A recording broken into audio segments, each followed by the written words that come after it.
Welcome, everyone, to Galactic Ambition, a Star Wars Unlimited podcast, part of the Main Deck podcast family. I'm Dan.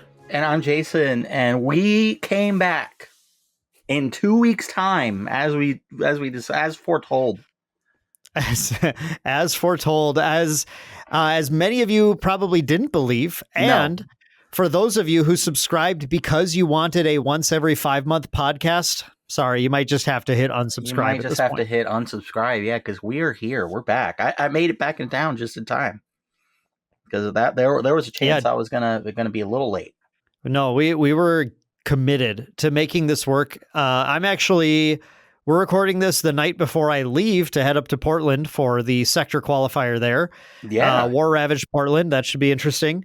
And you just got back from War Ravaged California as well, where you were judging not a fantasy flight, a Final Fantasy tournament. Yeah, the national championship was a lot of fun. I had a blast. I'm very tired. I came right back and started working, and I'm going to keep doing that. And then I came home to do this, turn right back around and go work. But that's why, I mean, it's expected when we do our big kid full-time everyday work and then do the stuff that we enjoy doing as well as our hobby, like judging and stuff and all this travel. It wears thin on my brain sometimes, but it's a lot of fun. It was worth it. There's a really good picture of me that I got from it that I'm very happy about. So good. It's so sick. The moral of the story is you should. I have a really good poker face when I'm adjudicating. Oh yeah, that was what a poker face. We could not tell. I mean, actually, if I remember, I might even slip it into the thumbnail for the episode instead of your usual picture. It's really good. It's pretty funny. It was a great event. I had a lot of fun. I'm glad to be back. I'm glad to be talking about some Star Wars Unlimited with you, especially our topic this week. Yeah, this is a fun one. I think this is a fun one because you and I love hopping onto this podcast when we do actually record them and talking about, the sentiment for the game, in the ether, what everyone's kind of feeling as they're vibing out there. They're running through the hyperspace lanes. What kind of colors and lights and sounds are touching their eyes and ears about the latest thing that Fantasy Flight has done for Star Wars Unlimited. In this case, it's of course been all about Secrets of Power, the perception to the new set, the spoilers, everything. And I think today we're going to talk a lot about what people feel, what we feel, what's the same, what's different. That sound like a pretty good synopsis, Jason? I think so. We'll go back to being to the podcast that sometimes complains about stuff. Because we sometimes do complain, but I think this is good. I don't think we're going to complain here. I think we're going to have what many would consider a lukewarm take. I don't think it's hot, but no, I don't think it's hot, but I do think it's more generous than what some of the other takes so far have been about the set. Whereas some people have been pretty milquetoast is the word I would use. Yeah. I think so. And you can just put this on the board next to some of our other takes in the past, like Jango Fett's going to be bad. Yeah, that's an all-star right there. That was a sick take that we had. Some of the leaders that we pegged as being good, like I think we said Thrawn was in set 4 was obviously going to be really competitive. To be fair, card's sweet. It's sweet, and Thrawn I think just won a PQ. It was the red Thrawn. So the Rey thing that we posted the deck profile on. Then a good player made a good deck with that. Oh yeah, that's weird, right? It was like the Talzin shell. Basically, it took the Talzin shell, but then just had the Owen Lars Rey Thrawn Force Throw package, and then took a PQ with it. It was like, that was really sick. I mean, actually, if I have any extra time tonight, I'm going to try and sleeve that up for Portland just in case I get to play it all. For sure. Yeah, that sounds sweet. But yeah, okay. So Jason, let's not wait. Let's jump right into this. Jason, tell the audience what is Secrets of Power? How's it resonating with people right now? So without to talk about how we feel about it, I think you and I kind of agree that the general consensus for this set so far has been very just kind of lackluster outside of the initial preview season. I think it's true. Or initial previews at Galactics, I'm sorry, where it was just, oh wow, brand new set, oh wow, brand new keywords, right?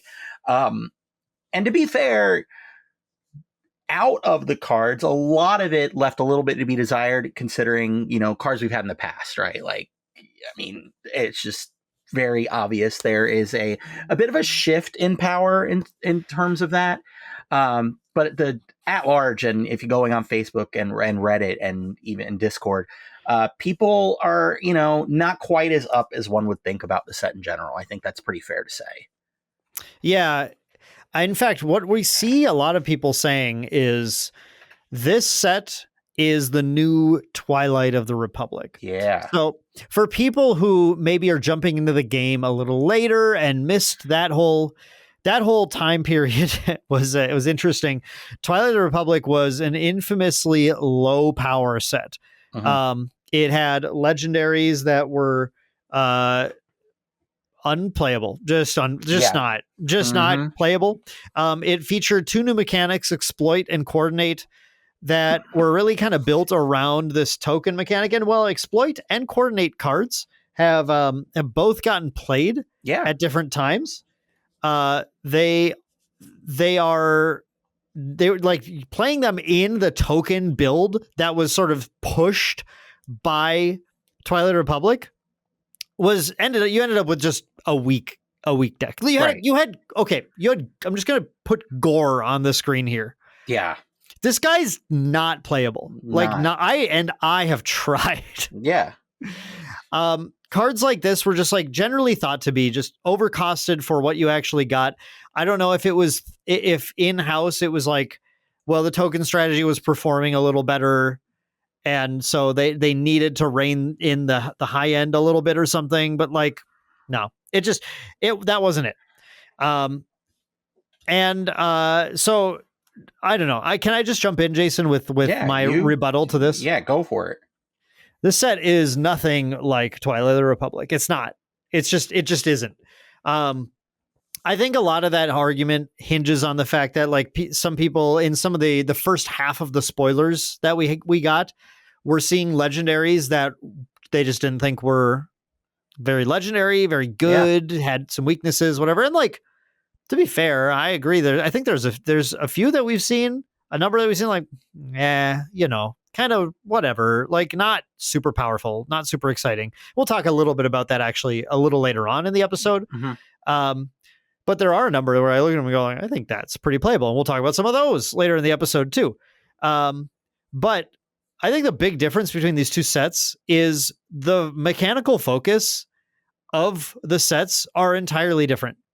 And that's not just to say there's different words printed on the cards, because like obviously, but the idea that Twilight of the Republic is built as not a totally parasitic mechanic, but a pseudo parasitic mechanic in the way that it interacted with the rest of the game. And what that means, because we're gonna have people who don't know what that means, but in card game design or just game design in general, parasitic mechanics are ones that require other cards, similar cards, or a certain set of cards to feed off of.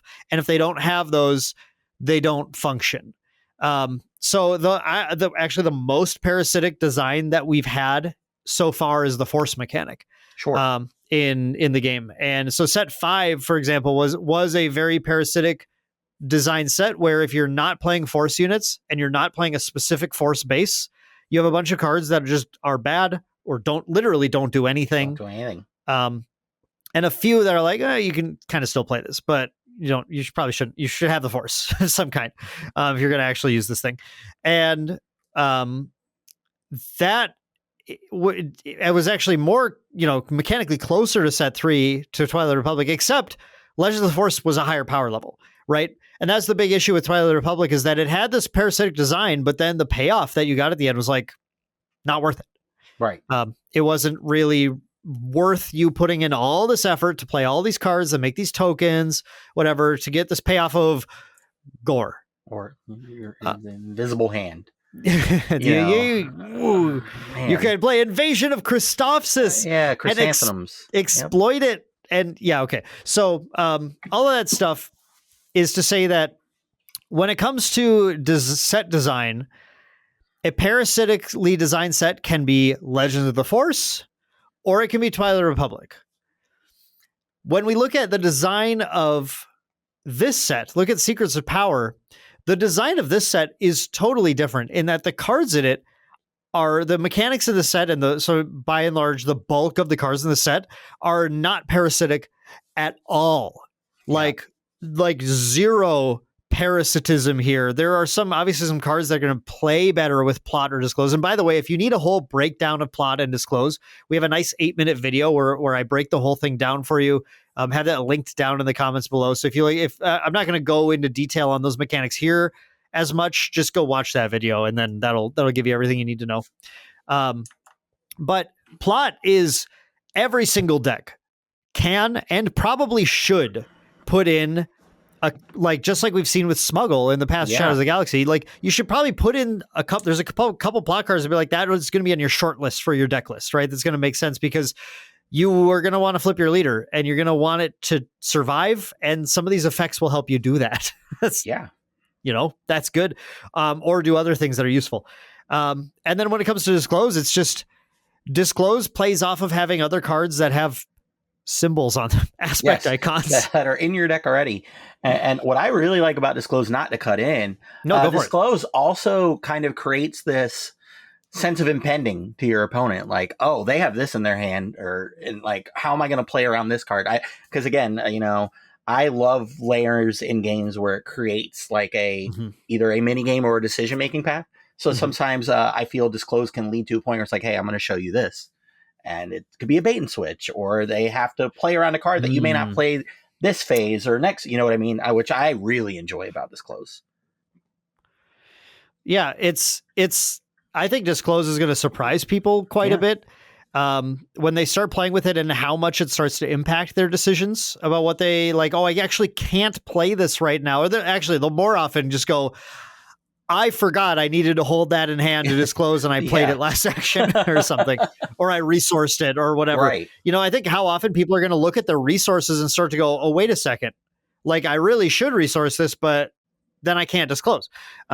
And we're going to see there's some cards we've seen already that are just, actually, honestly, a lot of the Disclose cards are getting just pushed a little more than some other cards with that just minor Disclose cost added onto them, where I think you're going to start to see them show up in deck building and in play. And I just want to bring this all up to really hammer home the point that Twilight Republic sucked. It was a low power set. I'm just going to say it. So it sucked because the entire set was built around a mechanic that had zero payoffs, right? And like the legendaries were just not, they were it had Cad Bane. Cad Bane was crazy. We'll talk about him again a little bit. Cad Bane was super good. There were a couple legendaries that were good. And then there were some cards that do get played here and there for various reasons. But by and large, the set just missed on its mechanical focus as far as like hitting an actual like playable power level. Now, what I think what people should be saying instead is Secrets of Power looks like Shadows of the Galaxy. And I think that's a lot more spot on as far as like Smuggle and Plot obviously are really similar in kind of the decision space that they're having you make. Now, the rest of it's not like Disclose and bounties and that introduced capturing, where we have there's a lot of capturing in this set too. Yeah, there really is a ton. We're seeing, which is cool. But bounties actually got played in a variety of decks. There were Bosks there, and there are Bosk decks that are super good, that are really bounty focused. But there were there have been bounties slipping in here and there into a variety of decks for a little while now. And I think that was like bounty is a slightly undertuned for a lot of their cards mechanic. Yeah. But the concept is fine, actually. I think it's not really parasitic. You don't need to be hunting bounties No. to be playing bounties. So I think when all is said and done, people will think the set is more on the level of Shadows, where Shadows has a number of legendaries that are like, like whatever, like it's not like super playable, but has a lot of cards that have made a serious impact on the metagame.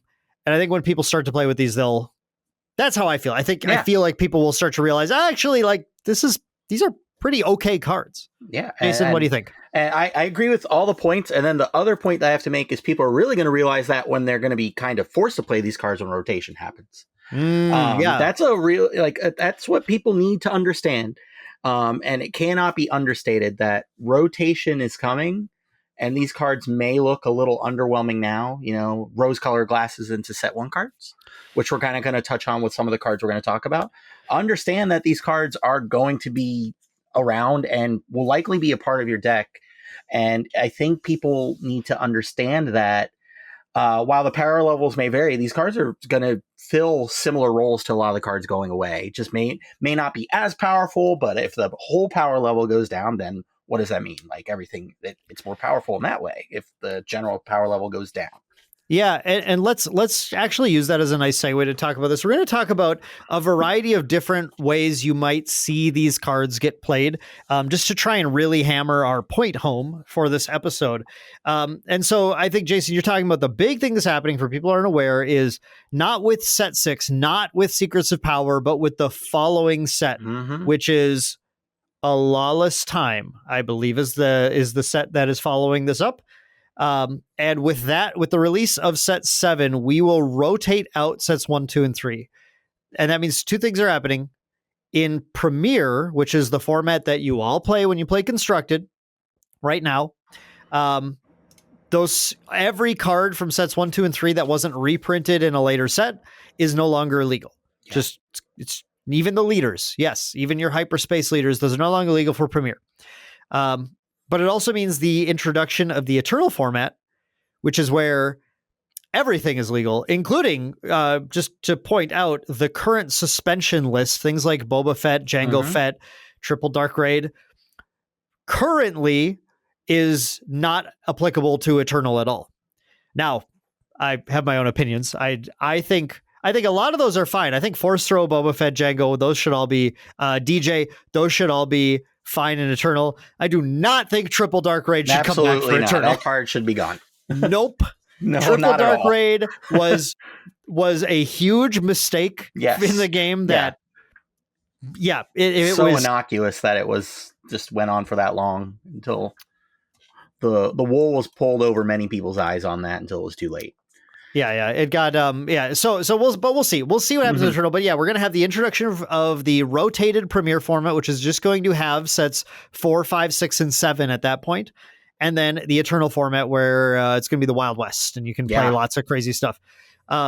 So with that in mind, set 1 is rotating, and that is the big thing for a lot of people because. And I think the reason a lot of people look at set 6, for example, and say, man, it looks underpowered. Look, set 5, we just got out of this one. Set 5's legendaries are pretty good, but they are really parasitic. Again, it's you're not 100%. Playing Yoda unless you're playing a 28 health base. It's like every single legendary almost in that set has a hidden cost of you have 2 less life or 2 less HP on your base because you have to play a force base. And also then you have to play this subset of cards in your deck. You have to play force units. Otherwise it's not going to work. Set 4, actually, I think set 4 was probably the strongest in a vacuum set of like legendaries and general cards that we've had, with cards like Devastator from set 4 really getting close to the power level of set 1 legendaries. But outside of that, set 3, bad. Set 2, mid. Set 1 has set the power bar since it was released. Like, all those legendaries are crazy. They're super, super powerful. Every deck's like, okay, got to put in Vader, got to put in Luke, got to put in Avenger. And not to mention the aspect legendaries, which actually I hope get reprinted. I hope they get reprinted, or they just decide to do like new ones, new takes. I don't know. Oh, sure. Who knows? They could, but I think they are something that I'd like to keep around because it's really cool design. Yeah, I agree. We're getting Yeah. really cool promos of them at the sectors as well. Man, So it's dang like, it, I'm so upset about that. But I think the big thing that people need to realize is going to this rotation, there's going to be a massive power vacuum. And the question is, going to this rotation, Jason, does it make sense to print legendaries at the same power level as set 1 in set 6 with the rotation in mind? I'll leave that question to you to answer. No. Like, no, especially when the two sets is still in this block are not nearly on that same power level. That doesn't make sense.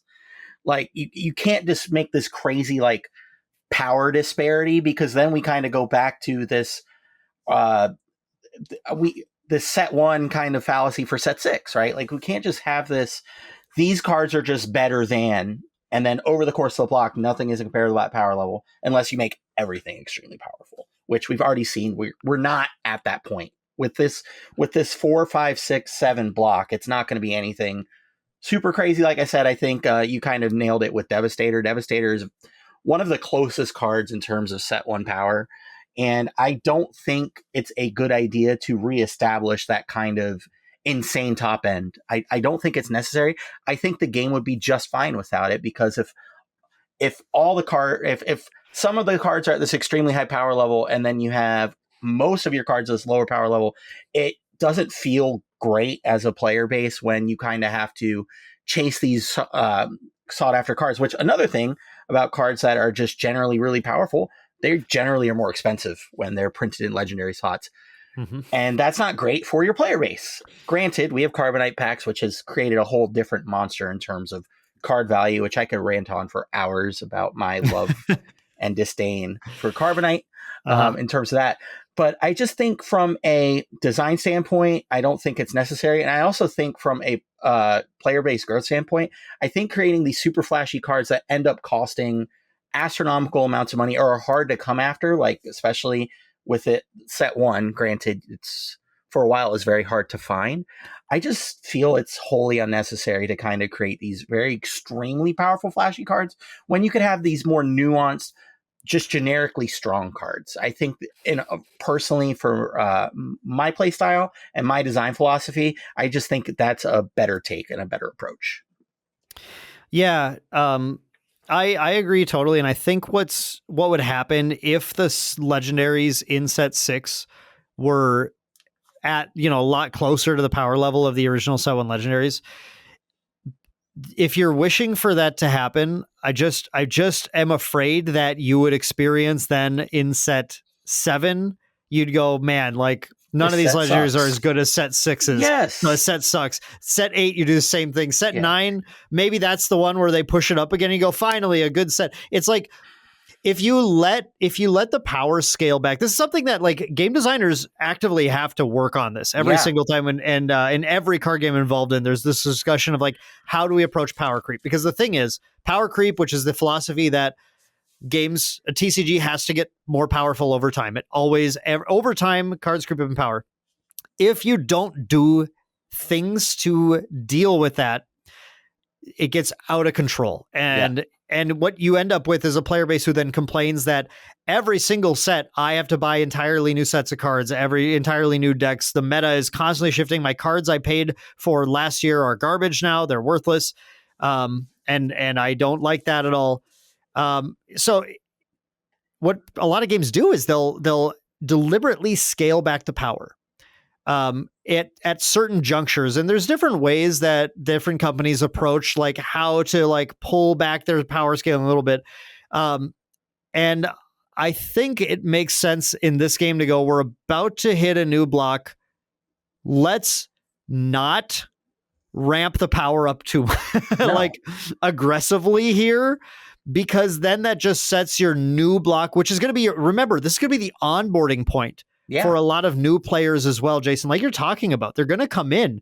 They're going to say, oh, a fresh rotation format. I've seen this happen locally at Lorcana. Our Lorcana is going crazy here. Really? Ours kind of took a downturn until recently. Up until about 2 weeks ago, it was like non-existent. But 2 weeks ago is when Fabled came out. Yeah. And Fabled was when the rotation hit for Lorcana. Mm-hmm. And when that hit, now suddenly our players are like, oh, cool, I'm excited to play again. I don't have to play against the same decks. I'm getting it. I'm going to have fun. That's something that we may see happen a little bit with a Lawless Time as well, with the new block. And when that happens, the last thing you want is for the players to come in and go, oh, cool, I'll buy the new set and start playing. You go, don't bother. It's bad. But it's just no good. Don't get it. Yeah. And that, so like, I think it's really important to approach this really carefully, pull back your power a little bit so that we can go into this new block and you have an exciting new set that players get to explore that still integrates with the last three that are but like they don't feel like they need to go chase down 2 cases of every previous set. They can kind of jump in and go, cool, I'll get the legendaries I like from the last few sets and my sets of rares that I got to have. And then I'll, start going from there. So like, yeah, it's like rotation is always rotation is never the thing that kills a card game. I just want to make that really clear. I wholeheartedly agree. Otherwise, Magic would be gone and there would be no Furbies. And there'd be no Furbies. And what would we do without our Furby and our Dwight K. Schrute Magic cards? Oh boy. Okay. Anyway, that's for a different podcast entirely. But yeah, like in the history of card games, it is almost never adding rotation that kills a game. It's some other confluence of stupid things that happen for the game or whatever. Rotation is usually a very nice thing for people being able to play a game and play effectively. And when you approach a new rotation, you got to do it carefully. And I think Secrets of Power is actually doing, from what I can tell so far, I think it's doing a really good job of hitting the right power level. I think there are exciting things which we're about to talk about. Yeah. And I think there are a lot of cards that are going to especially see play after rotation hits. For sure.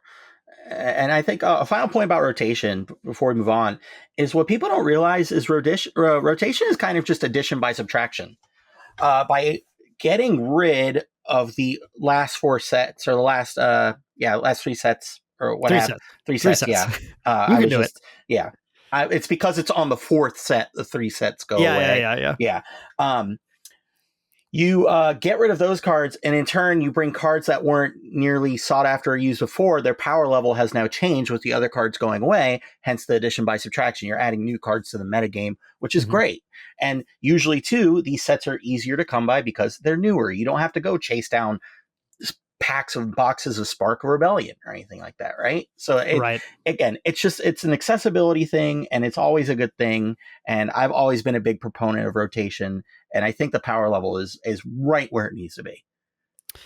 Let's highlight, I think, some of what we're kind of calling the post-rotation all-stars, or that's maybe a little bit too excited because cards we're excited about post-rotation. How about that? Cards that I think once rotation hits, people are going to look at those and go, wait a second, this is something I should definitely be thinking about playing right now. Yeah. The one that really stood out the most to me from the set was Grand Admiral Thrawn. And I think that makes sense for me because I've been a Thrawn stan since set 1. It was the very first deck profile I posted for Star Wars Unlimited was a Command Thrawn deck. And then I have recently been playing 2 different Thrawn decks week to week because I play both set 1 and set 4 Thrawn. It's a ton of fun. And this is the first Thrawn unit. I don't know why. Yeah. We've had 2 leaders. And it took until set 6 to actually get a unit for him, a non-leader unit. But Grand Admiral Thrawn, 7-drop, Grand Schemer, by the way, is his subtitle. 7 resource cost, too many card games. 7 resource cost, Cunning Villainy, 8/7 Imperial Official. Okay. First of all, that's a solid little stat line. I like that. I like that. It's like really the 8 on there. Line, yeah. The 8 on there is nice. If only there was a way for him to attack the turn you played him. But hold on. When played, an opponent may choose a non-leader unit they control. If they do, this unit captures that unit. If they don't, so if they don't have one they can choose, or if they choose not to choose one, you just ready him. Yeah. And then he goes, hit your base for 8. Hit your base for 8, right? That's pretty strong. Or whatever. Or fine, I'll kill the thing then. Yeah, whatever. Just kill something instead, yeah. That's really cool. But then on top of that, when defeated, a friendly unit captures an enemy non-leader unit in the same arena. This guy comes down and he makes the opponent make a bunch of really obnoxious decisions that pretty much always don't end great for them, as long as you have one other unit in play. Right. Because it's like, they can be like, oh, no, I won't let you capture my thing. You can ready him. I'm just going to attack him and kill him. And then you go, cool, now I'll capture your thing with the other thing. Or whatever, maybe you just clear the board and then you go play him like, well, I don't have a unit I can choose. Cool, he's ready, attack you for 8. Like, and then if they try to play something, you play another unit. Now, if they do kill your 8/7, then they capture the thing. Like, the grand schemer is so perfect because he creates all these different little like mental games your opponent has to play around how you're dealing with their board now. I think post-rotation, I think pre-rotation, he is going to see some play. Yeah. At the very least, because he has some good tags. Imperial and Official are like great. And so he'll slot in over certain high-end cards because of that. But I think right now the big thing is Cad Bane exists. Yeah. And Cad, ironically, the card we talk about from set 3. Right. But Cad Bane's like Cad Bane, I have still never correctly realized how insane this card is, even though I've played him a bunch. I think I underestimated it pretty hard. And I don't know how. He's so good. He just clears the board when you play him, always. And then just starts hitting for 7. The problem is he starts hitting for 7 and the board starts getting unclear. Whereas Grand Admiral Thrawn will he'll mess with the board in different ways, but like the opponent never has an opportunity to go, oh, like they can just kill Cad Bane. Yeah. And then take their stuff back. But he's like, Thrawn is like, well, if you kill me, I'm going to punish you. Like, so, he's like, yeah, I actually think he's a better cunning card, if that makes sense. Yes, no. From that perspective, like it's just he's trickier. But I think as soon as Cad Bane rotates, you don't have a choice. If you need to play a high-end card in your Cunning Villainy X deck, you're going to immediately go to Grand Admiral Thrawn. And Grand Admiral Thrawn is going to be like, he's going to look beautiful to you. And you're like, I got to play this guy because he's going to do things that I want him to do. Yeah. And it, like you said, he's better in cunning because it says schemer in his title.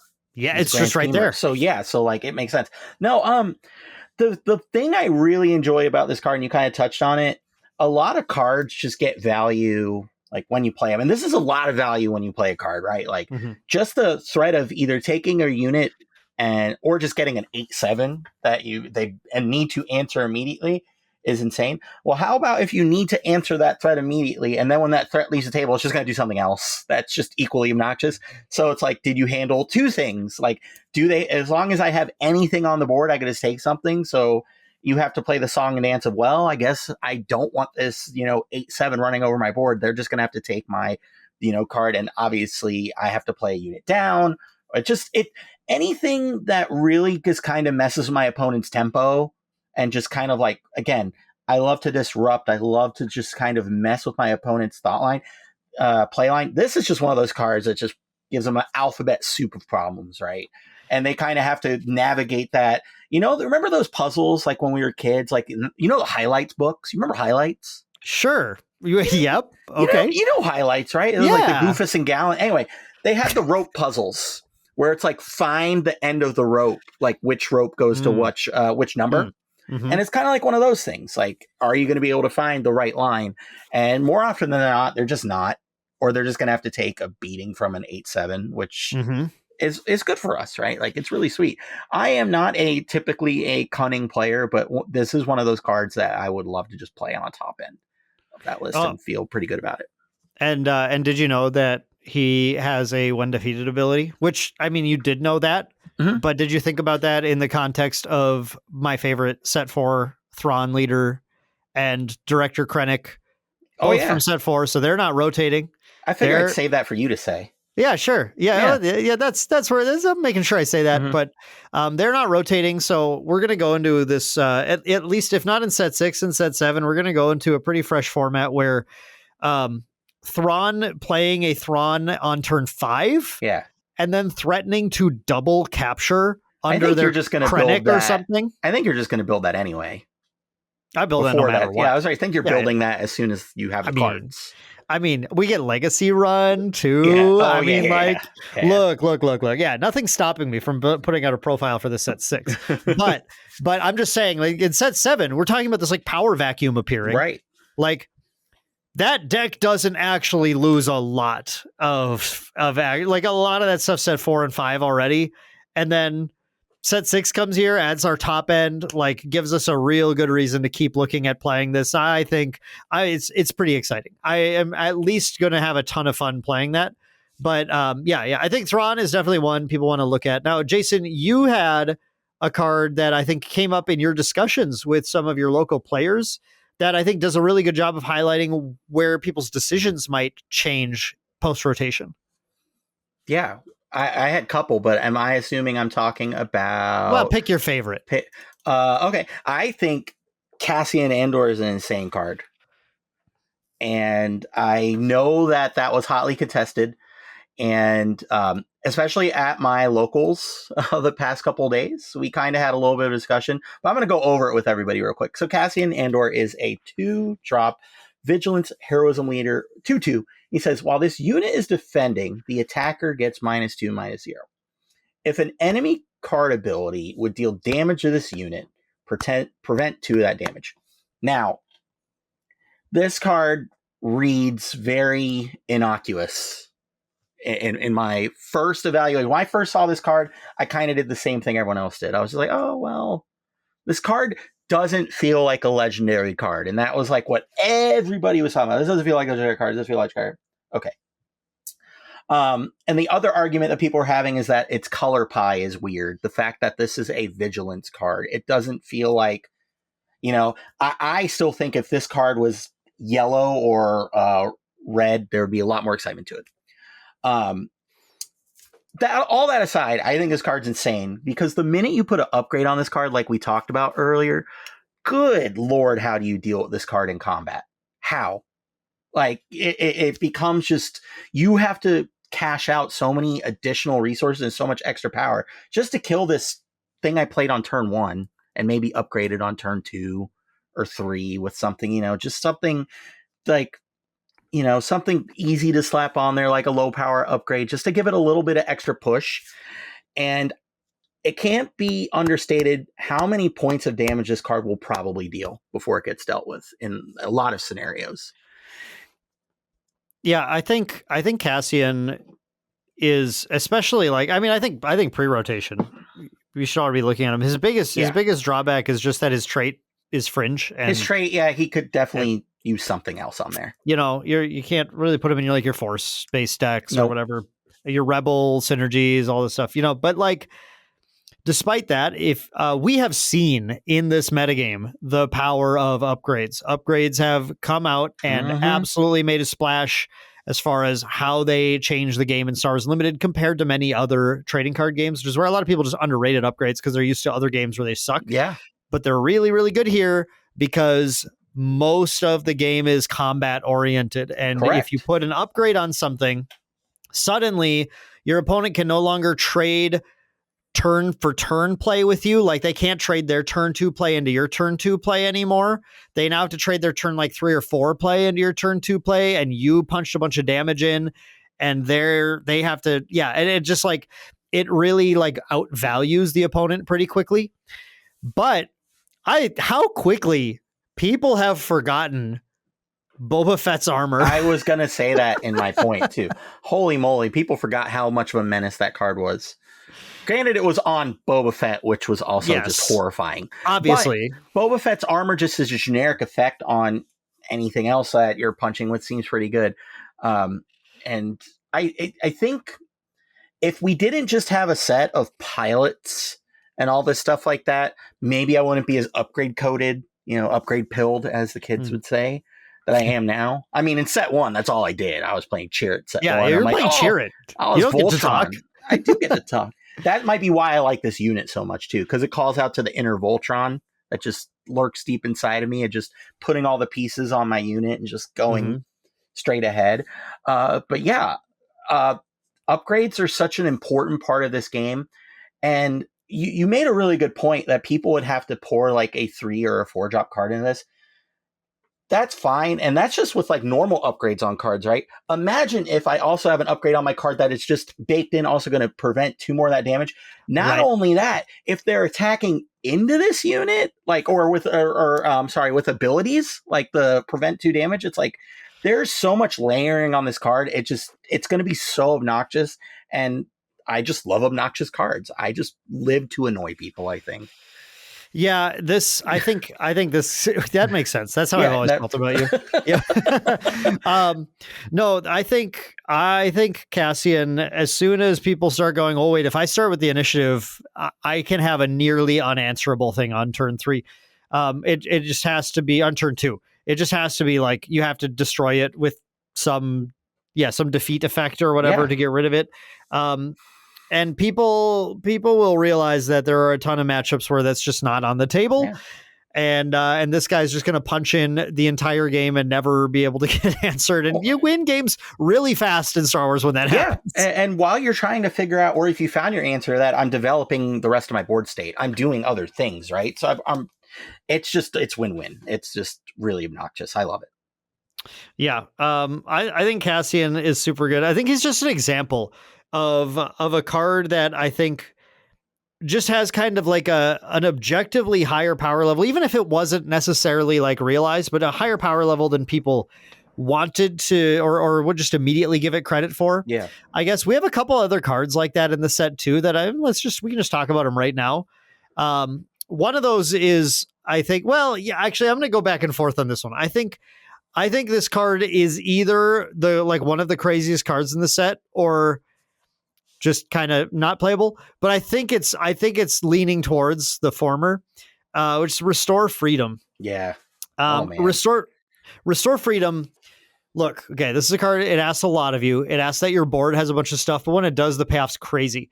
It's a 2-cost Heroism event Gambit. Play a unit from your hand. It costs 1 less for each Heroism aspect icon among friendly units. So like the immediate thought is like there are a bunch of things that do make tokens that have heroism icons. Mm-hmm. So maybe it's time for Twilight to come back, baby. All right, it's here. Just for set 6. We figured it out. Just for set 6. No, I don't know if that'll be like too crazy. But man, like we have a lot of pretty good units that can just kind of be annoying, sit and play. Hey, we were just talking about one. Yeah, right. Did you know that Cassian Andor has a heroism icon on him and you're going to play him and then he's going to be kind of hard to answer. I guess I just don't know. I don't know the position of this deck, of the card, like the deck that plays this card and sets those up. I don't know like what it's trying to top end and play with this, but I do know that if you can sit on a board with like some dumb X-Wing that has, is sitting in space because you played the blanking on the card name, make a shield and put an X-Wing and it close the shield. Oh crap! Yeah, whatever. It doesn't matter. Well, we know the effect. You'll put it on the screen. I'm sure I'll find it and put it on the screen because I'm just blanking. Just look on the screen. Covering the wing. It's called Covering the Wing. Hey, I remember let's go. You'll play that, and so you got this dumb X-Wing floating around out here in space, and then you have your Cassian that no one's answered, and then you play this kind of like shielded Sentinel or something. Like suddenly you're like, okay, so now I can restore freedom and drop my like home one sooner. And like it's only a turn sooner at that point, but that's where like I'm a little torn on this. But like I don't know, Jason, what do you think of Restore Freedom? Is this good? I think they're cowards for not giving this card plot. Oh man, if this card had plot, I would have a completely different discussion on this card. Yeah. I really like this card, but it does scream out as one of those magical Christmas land cards, right? Yeah. A little bit. Yeah. However, you don't have to necessarily Christmas land to this insane top end. You could just kind of cheat out something maybe a turn or two early. And that's really good too, right? Like just staying ahead of your opponent and cards that help create this feeling of staying ahead and maybe deploying something, a baddie a little bit sooner than your opponent feels really good. And cards like 1 in a million and cards that reduce cost kind of create that in your deck building fallacies that I could cheat this thing into play for a little bit sooner. My buddies and I were talking about a red heroism deck where we try to drop Poe a bit earlier because Poe's insane card, Yep. It's just anything like that, right? And so people get excited for stuff like that. So I like cards like this because people who are better and smarter at deck building than me will find a cool shell to put a card like this in, and then we could see like the application of what cards like this can do. And as such, I'm really excited for that. I just don't think I'm bright enough to do that, as I've we were like kind of theory crafting this card a little bit, and I think I just want to see more cards coming out that maybe facilitate a way to play this card a little bit easier. But again, cards that cheat out cards are typically pretty strong, and I think this is one of them. And I think too, it's easy to forget that you're going to flip your leader out possibly the turn you play this as well, and get a like free quote unquote heroism aspect from that. Which really just lowers the bar for like what this like one thing I know from the last meta is if you ever let your opponent playing the green X heroism force deck like keep out the consular or a general's blade or something, the game spun out of control really, really fast. And so a deck that is just like kind of able to do this by maybe just flooding heroism units and then playing a top end thing that like buffs them all or something for cheap is like kind of a scary potential card to it's a scary scenario. So like, I think this is a great card to point out here, just as one that is like possibly crazy. There's something to look out for, right? Possibly it's just something to watch, or at the very least, like we talk, I don't want to only have our focus always be on competitive play.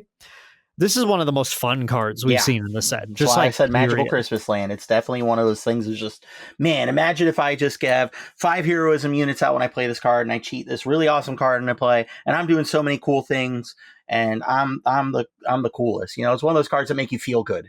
It's one of those cards that the casual player is going to look at and go, man, I want to do something with this card. This seems sweet.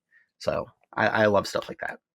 Let's talk about a few cards that are featuring our new mechanics that are actually, I think, going to see a good amount of play. We're going to talk about plot first. Okay, first of all, like plot is, I mentioned this earlier, but I think everyone's going to be looking at plot cards to play. Yeah, they're correct. I think plot does crazy things for actually getting to keep your leader in play. The action compression provided by plotting stuff is just absolutely wild. Some better than others. Yeah. Let's talk about 2 plot cards that I think everybody has already pegged as like, oh, okay, that seems pretty playable. The first one we're talking about is Chancellor Palpatine. And, oh, man. I don't quite get how this card is actually like does everything that it does. This is a 3-cost command villainy. Chancellor Palpatine, I am the Senate. I did it in the video too, but I just like, I like doing that. That was bad. Thanks. I try. It's probably bad. 3-cost command villainy, 2/2 Republic official plot, obviously, so you can play them when you play your leader. When played, if you control a leader unit. So it's just saying don't play it outside of plotting it. Create 2 spy tokens, which are 0/2s with raid 2, and give those tokens Sentinel for this phase. Okay, like, man, well, all right. If your opponent can attack and kill your leader, now they have to get through the Sentinels. They have to have Saboteur. They have to deal with... It's like, if they don't have a Saboteur or some other, like a card effect to get through, it's like 3 actions until they'll get to deal with your leader, which is so many to go attack with leader, take initiative.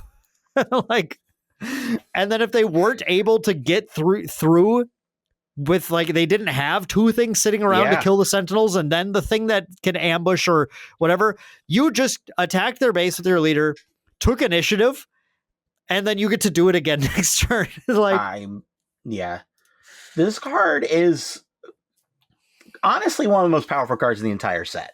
I think so. Straight up. Like, this This is just so insane.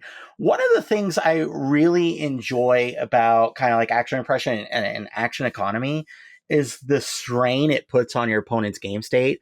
This is that to a T. Like, your opponent's going to be trying to play things on curve, I'm going to just play a unit. Oh, I might kill that guy. Oh, well, what if I just played a unit and then maybe I played a upgrade on this unit, or maybe I even played a tactic or a gambit instead, rather than progressing my game state. And then on my leader turn, I play a Chancellor Palpatine.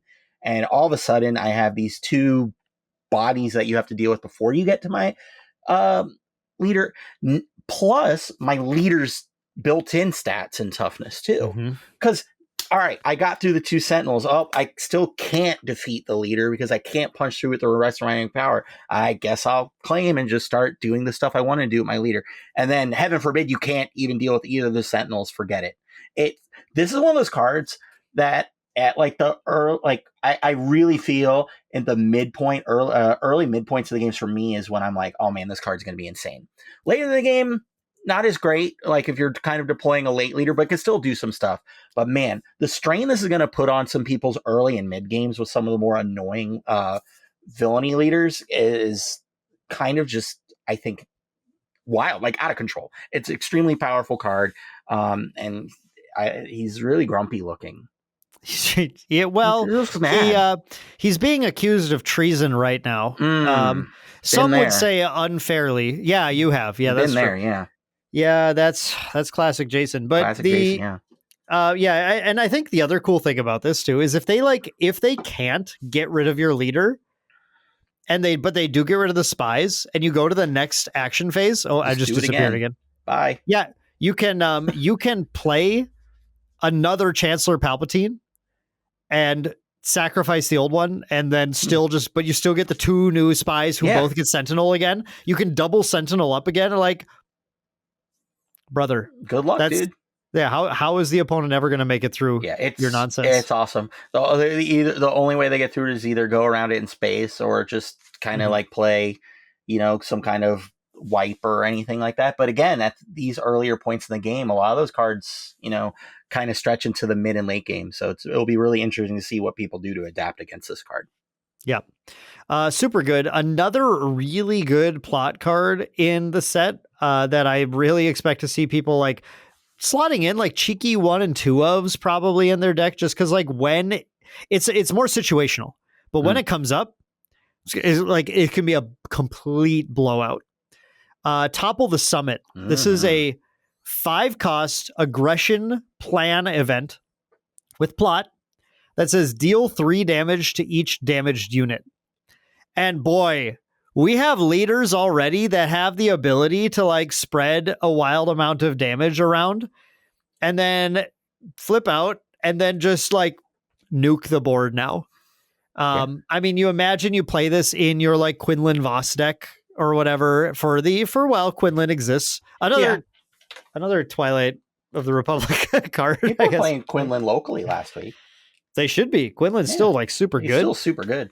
But now your Quinlan nice. You can set up your turn where you just like have plinked out some damage on a few things and then go, cool, flip Quinlan, wipe your board. And now that you've done that, you have gained a massive amount of ground on your opponent. And now you are the problem, and they have to figure out how to deal with your Quinlan and stuff, but they don't have anything left in play. No. It does hit your own damage units, but sure. Meh. That's fine. It's acceptable losses. One of the things Galactic Ambition is known for outside of recording every 5 months is we love to punch up, right? Yep. We love to cash out our value. This is one of those cards that rewards us for that. So sometimes in my deck building, I struggle because I love to play aggro decks, right? But in the mid game, sometimes the aggro decks struggle when I can't clear annoying units off the board. There's something I don't quite have enough power to. I might not be sequencing things the right way.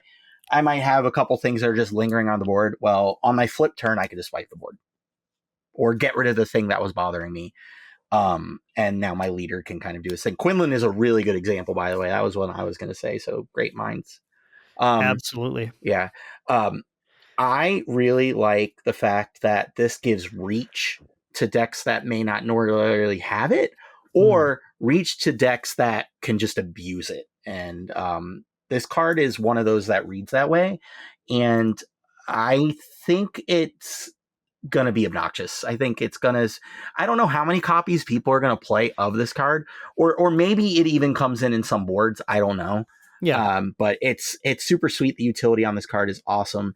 I think, like you said, the fact that it hits your units is going to be a non-issue. You're not playing this with your units in mind. You're going to, if your units were damaged after this, you're probably okay with losing them or having them continue to take damage.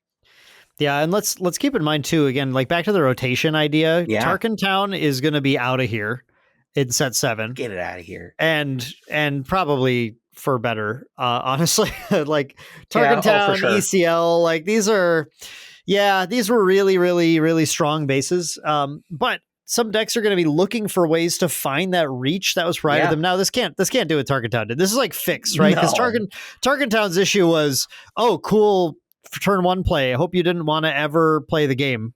I'm just going to kill it. Yep. and then suddenly you just get to like punch up and kill all their stuff, like you're saying, just like take control of things. Really good against force decks, whatever. Like Topple is like, okay, you have to spend resources on this. This has to be later on in the game, but it has that action compression. It gets to work with so many other decks. I really think people are going to at least try putting like one in the deck. You see it in the first few turns of the game. Cool. Just resource it. Easy. And now if it comes up, you're like, oh, if I sequence my turn like this, I can flip the leader and topple and then kill that thing. Yeah. That's going to be huge. Yep. So really we'll see. Sweet. And I don't want to leave Disclose out of this either in our mechanic discussion, because Disclose is, we talked a little bit about how it's this mechanic that just gives you a little bit of extra value for a little bit of extra cost as far as like how you're playing, what you're resourcing, when you're playing things. And we have some cards that I think showcase that pretty well. And I just want to pull up Ahsoka Tano here. This Ahsoka starter deck, a spotlight deck Ahsoka. So everyone will be able to have a play set of her. Super easy picking up the Padme deck. But she's a 3-cost command heroism, 2/5 Force Jedi Republic. We love those. We love those really traits. Good. Yeah. She's going to slot so nicely into potentially, your Force deck from set 5. Mm-hmm. When this unit completes an attack and survives. I like that they added that, by the way. That wasn't always on when this completes an attack. But you may disclose command heroism. Should be pretty easy to do. If you do attack with another unit, that is a powerful like action compression ability to really take the jump on your opponent. Like this gives an aggro force, like aggro deck maybe is a good place for this. Mm-hmm. This ability, like, oh man, maybe command Cal Kestis is like something I can try again now. Oh, that'd be cool. Yeah. Yeah. And just go like, cool, punch, like a million times before you have the chance to answer anything that I have on board. I think that's really interesting. The stat line is perfectly reasonable. It's the Gunji stat line, but with a really good ability. Gunji with words. Which is a great thing to play on turn 2. Yeah. Like cards like this are ones that I think people are going to look at when everything lies. You're like, okay, I want like force-based 2-drop or turn 2, 3-drop unit that is going to push aggressively. There you go. It's in Secrets of Power. It's right there. Yeah. I really don't have a ton to say that you haven't said, but I just think this is one of those cards that you don't care that you're showing your opponent your card. You're going to show that to them in these aggro decks next turn anyway. You're probably just going to slam this card next. So why does it matter that they know that you're going to do that? When you get to action compression, action economy is so huge in this game. Aggro decks love that. That's why Leia had some success and has had successes in the past. While being kind of middling, being able to do multiple things at once is insane. Multiple things at once being damaging your opponent's base and units is also really good. But yeah, just the action and compression and those keywords are just incredible. Like, man, if this was just a unit without those keywords, I still think it's just super strong. Yeah. But with these keywords, it's out of this world. You're exactly right. It's just going to slot into those force decks that I hate where they're like, Gunji, Gerald's Blade, no. But this is one of those cards that's super sweet and going to play right with them. I don't hate those decks. I promise. I want to put a General's Blade on her. Yeah, it's going to be so sick. It's going to be awesome. For the few sets when we can do that until it's an eternal thing. Boo. You mentioned Leia. Yeah. And I think the last thing, just to close this topic out, we want to talk about is the leaders, because that's the other thing. I think people really quickly look at legendaries and they look at leaders when they're trying to analyze the general power level of a set. And I think we had a couple of leaders, at least, that we wanted to just talk about a little bit here, as far as like, especially post rotation, these leaders that will really, I think, shine. And we are going to lose Leia.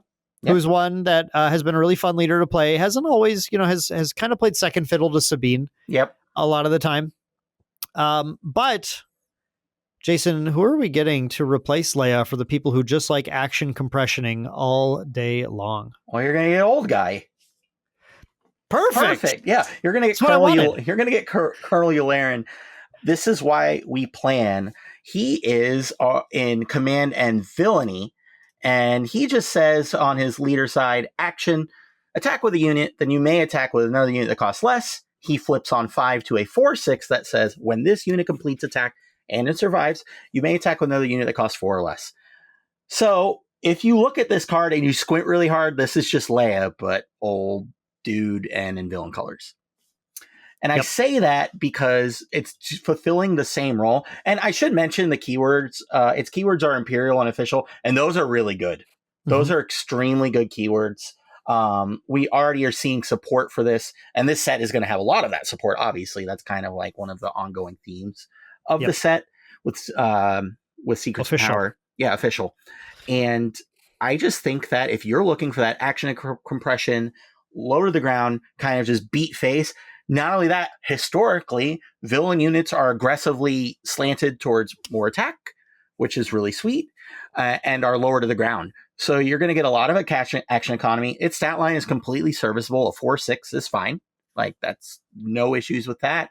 And you're going to be able to kind of flip that deck. You are missing some of the tools that did make Leia. Like, some of those heroism units and the rebel units were really sweet.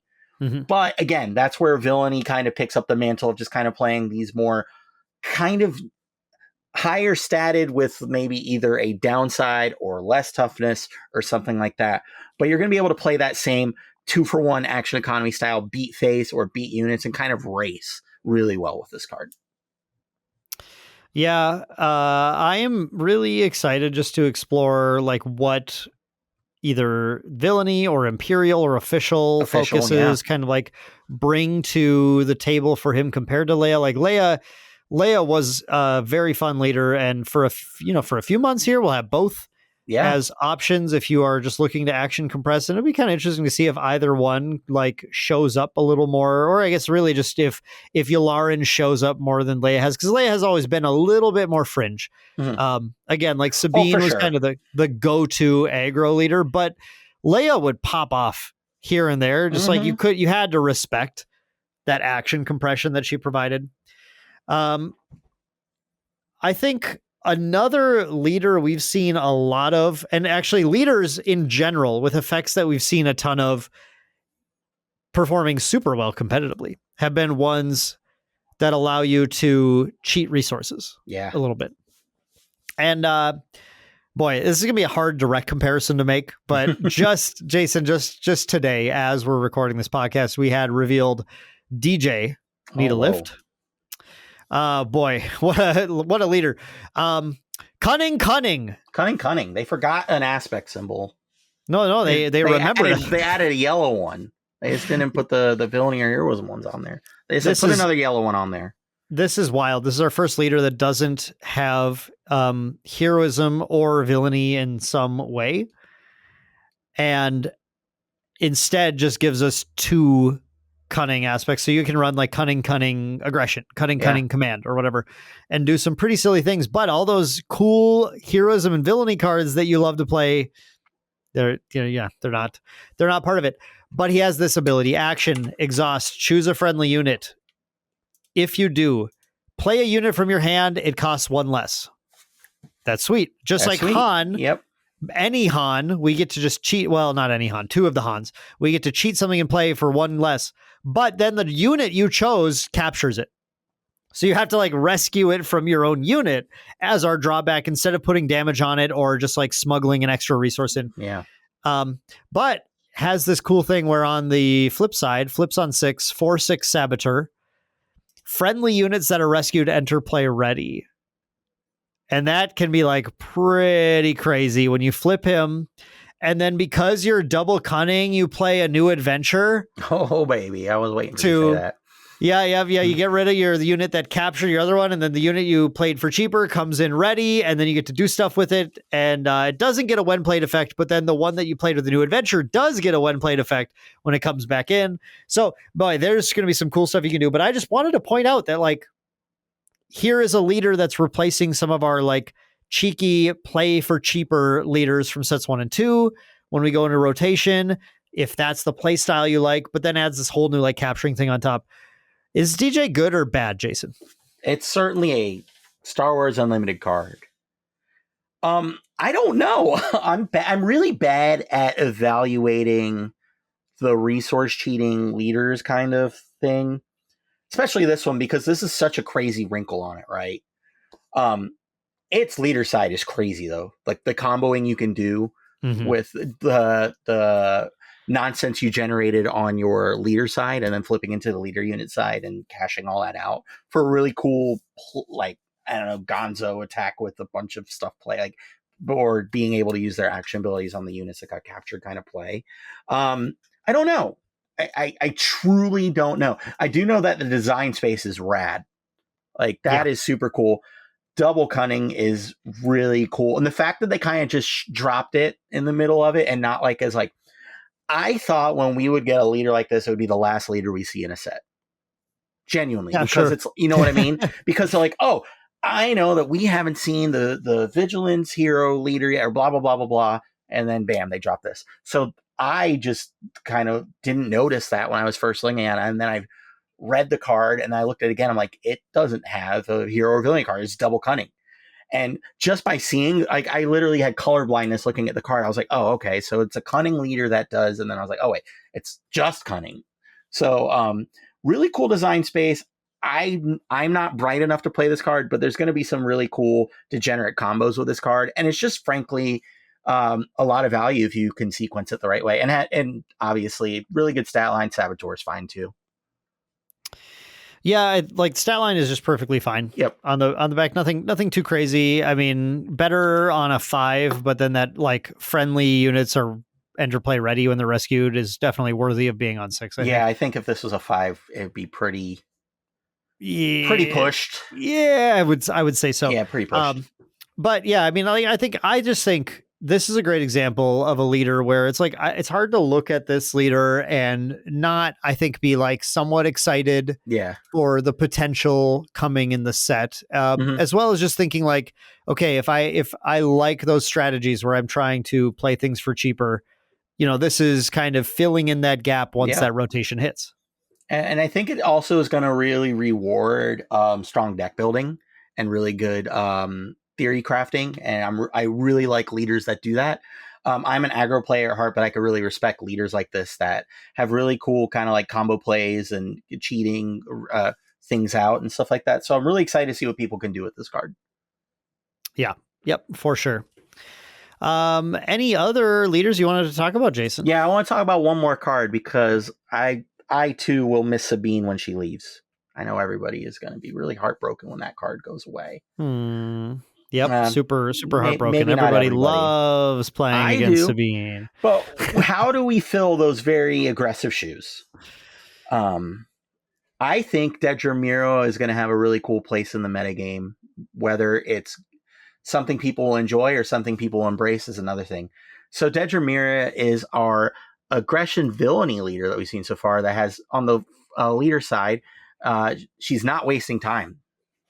By the way, no, not at all. Not at all. It says 1 exhaust, choose an enemy unit. Its controller may deal 2 damage to it if they don't draw a card. We could flip this at 4, and at 4 we get a 2/5 that says Imperial official traits that says while you have more cards in your hand than an opponent, this unit gains raid 2. All right, so aggressive decks having more cards in their hand than an opponent. I know these words don't make sense, right? They just don't. However, for people to answer your aggressive plays, they need to play cards of their own. And our front side is going to generate us some card value, right? Again, I've talked about multiple choices, but making my opponent make decisions by my card effects is one of my favorite things to do in a game. Just bar none. Mhm. Adding a layer to the game that's not just, I'm going to attack your unit, I'm going to kill your unit with this card that explicitly says, giving my opponent the agency of choice is one of the most fun things I can do in the game. And this is a really strong decision point, especially early. 2 damage early in the game is a lot. That's it's more often than not half of some units' hit points, or at least a fair chunk, or outright kill some stuff.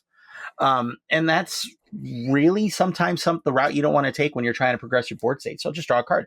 Giving the aggressive deck more cards for them to play and curve out and do more things is generally not a good idea.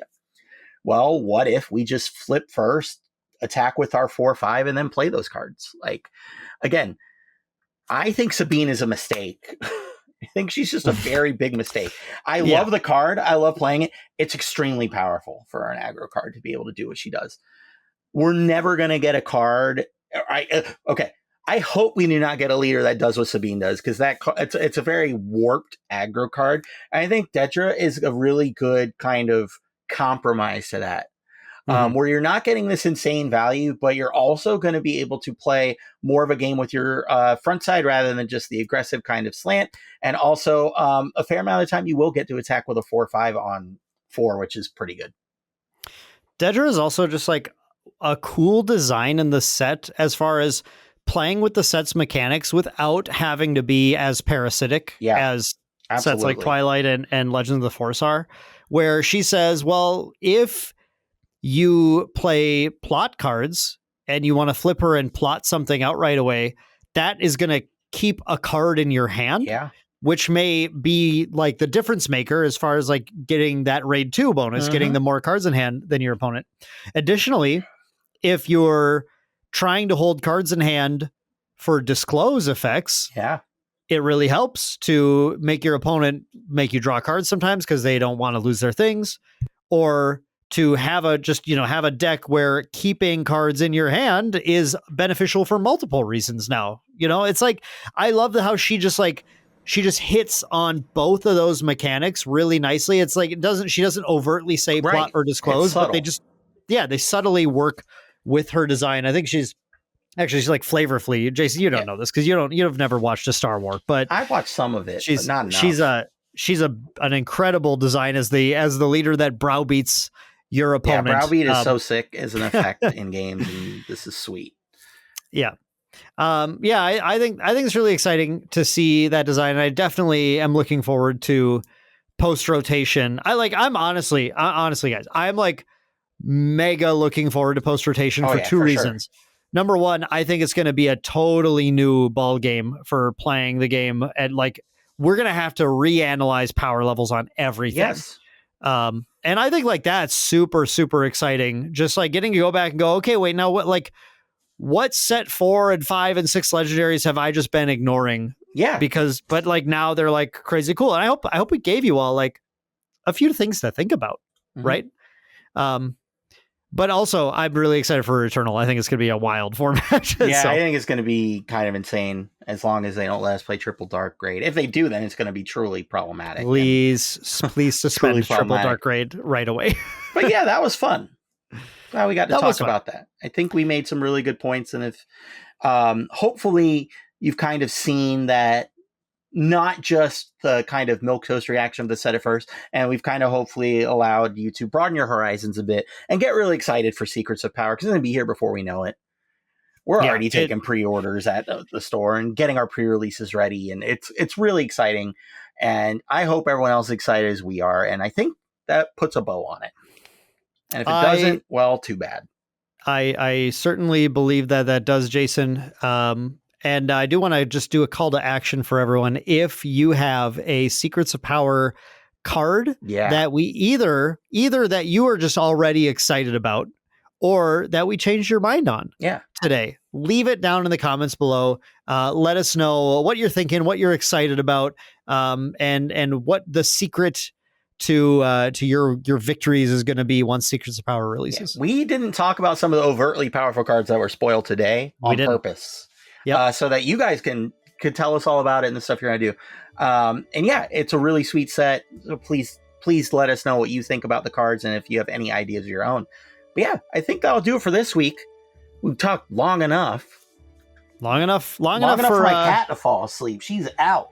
Hey, as long as she's not stuck behind something. No, yeah, she's not stuck. I fixed that. So no, she'll get stuck behind something else. She's really stupid.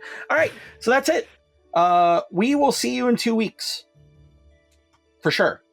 We will. And we'll talk about sectors probably, or I think something. We're going to talk about you taking a field trip to sectors, and we're going to be really close to that, probably having a lot of the set shown to us by that point. So we'll probably have more to talk about, and hopefully someone will play something really cool at sectors, and it'll just be great to talk about Star Wars Unlimited with you. So for Dan, I'm Jason. Thank you guys so much for watching Galactic Ambition, part of the Main Deck Podcast family, and we'll see you next time. Good luck at sectors if you go. I'll root for all of you. I promise I want all of you to win. Every last one of you. And Dan, you're going to do great. Thank you. I hope they declare...